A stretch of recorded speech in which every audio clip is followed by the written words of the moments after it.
Mas tem o indivíduo que dorme 3, 4 horas e para ele tá ok? Ele alcançou os 4 níveis, ele acorda felizão e tá de boa e não vai fazer falta. E tem aquela pessoa que se não dormir às 8, existe o dormidor longo, o dormidor curto. Existe isso? Porque eu já ouvi muita gente, eu 4, 5 horas já me satisfaço. E tem gente que não, né, assim. A gente pode se enganar com isso, né? É Também. isso que eu ia falar, mas a gente precisa ter uma atenção especial a esse público. Tá. Então, esses que falam, eu durmo 4, 5 horas, eu tô muito bem. O que acontece provavelmente com essas pessoas, né? Ela tem um sistema simpático hiperestimulado. Uhum.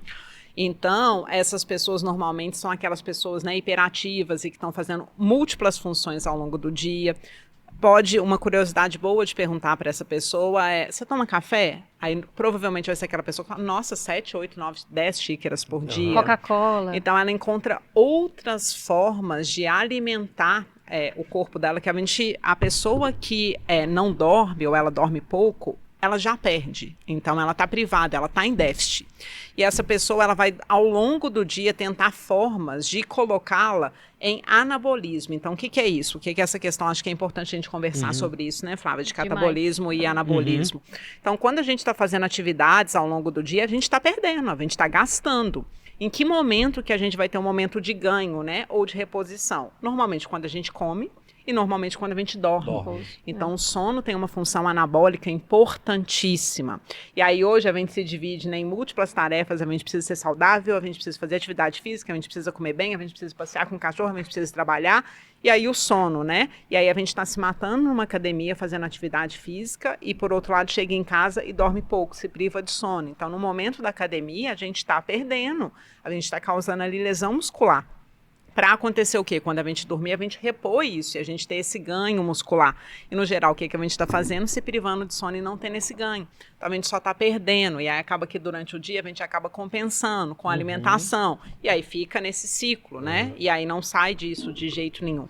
Então, essas pessoas que dormem 4, 5 horas e falam, eu estou ótimas, podem pensar porque elas estão se compensando de outras formas. De outra forma. Então, às vezes com estimulantes durante o dia, então fazendo consumo de energético, de Coca-Cola, de cafeína. Chocolate. Ou são pessoas que naturalmente são hiperativas, então não conseguem parar quietas, porque tem essa estimulação simpática mesmo, e o parasimpático, né, vai perdendo espaço, e essa pessoa fica pilhada o dia inteiro e adota aquilo como se fosse normal. Na verdade, aquilo não é normal, essa pessoa precisa descansar. Por isso que a gente pode se enganar. Aí tem 2 exemplos legais, nesse livro mesmo dos ladrões de sono. Tem um que é o Thomas Edison, né?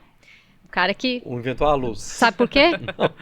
Porque ele dormia 4 a 5 horas por noite, ele achava dormir um desperdício de tempo, e ele relacionava quem dormia mais com falta de inteligência.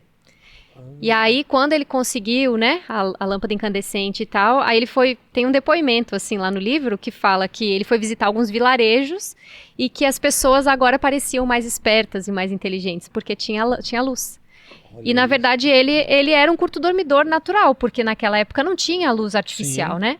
E o Albert Einstein, ele dormia de 9 a 10 horas por noite e falam que ele, a cada nova invenção, ele se permitia mais 30 minutos de cochilo. Boa. E aí tem o Leonardo da Vinci também, que ele tinha um sono polifásico.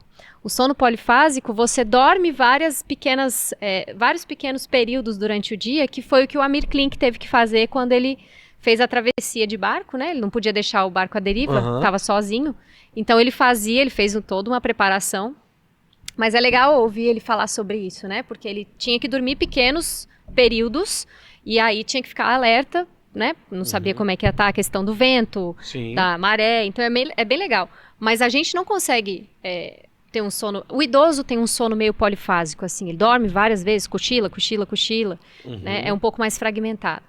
Mas é importante essa questão porque a gente se engana muito. E aí as pessoas hoje não têm percepção do próprio corpo, né? Sim. A falta de consciência corporal. Então nem se dá conta do tanto... A gente recebe muita gente lá no consultório que toma muito remédio para dormir e depois toma muita coisa para ficar acordado. O cara, ele usa uma âncora para dormir e acelera uma Ferrari de manhã. E aí entra num ciclo vicioso e aí começa o quê? Queda de cabelo... Sabe, o problema começa a estourar em outros lugares, começa a ficar deprimido,